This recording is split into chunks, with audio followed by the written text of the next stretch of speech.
Hi, my name is Awsa and I'm a Pilates and injury rehab instructor, and I've been doing parkour for just over 2.5 years. And today I'm going to talk to you about stretching and why stretching is important for your parkour. Parkour has the biggest movement vocabulary I've ever come across, which is one of the reasons why I fell in love with it in the first place. But it's also very taxing on our bodies because we demand a lot of it during high intensity. And I would like to do some form of parkour until I'm beyond old and grey, which means I need to give my body the best options in order to do so. And for me, that means stretching is a big part of it.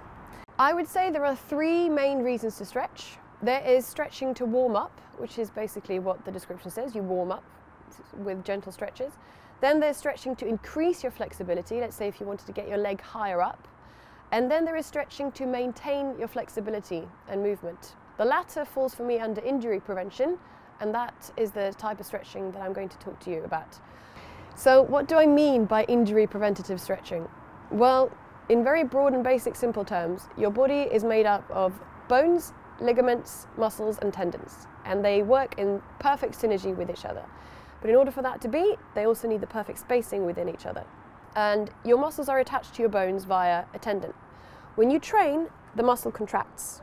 And if you train over time and don't allow the muscle to go back to the length it should have to be long and strong, it will in turn start pulling on the tendon, and that tendon in return can start pulling on the bone that the tendon is attached to, or the joint, and now you have a problem. And this is a common problem that I see a lot in parkour, because you will then have a group of muscles that are too strong, and not only do they start creating an imbalance in the body, they also tell the muscles that should be doing work to not do their job.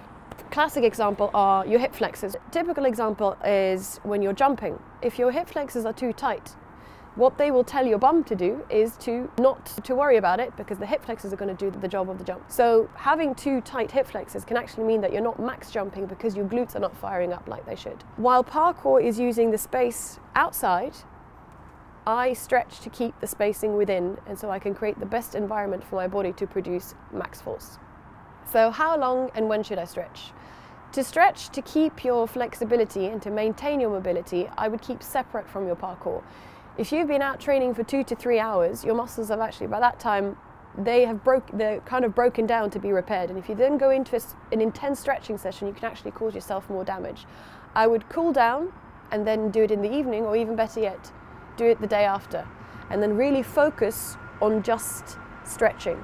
Do a small warm-up, so your spine is mobile and your joints are a bit mobile, and then really concentrate on getting into the muscle groups that need stretching. And then there are a couple of things to think about to get the most out of the stretches. One of them is, for whatever muscle group you are stretching, think about where they're attached. And by that I mean, if this black hairband is a muscle, your muscle's going to be attached at least at two points. And you want to figure out where those attachment points are. Because if you're stretching in one direction, fine, you will get some out of it. But if you're stretching the muscle in both directions, then you're getting double whammy and better effect. The other thing is breathing. Stretching does involve some pain, and you want to breathe through the pain and slow down so you can accept and feel that the muscle is elongating. And then lengthwise, you want to hold the stretches for at least 30 to 40 seconds. Don't bounce. Hold it and go deeper into it, but don't bounce. And for parkour, I'm finding that I do one side, well, left and right, for example, but then I also always go back. So go back and do it twice to get the maximum effect out of it. So be strong to be useful and stretch to be free.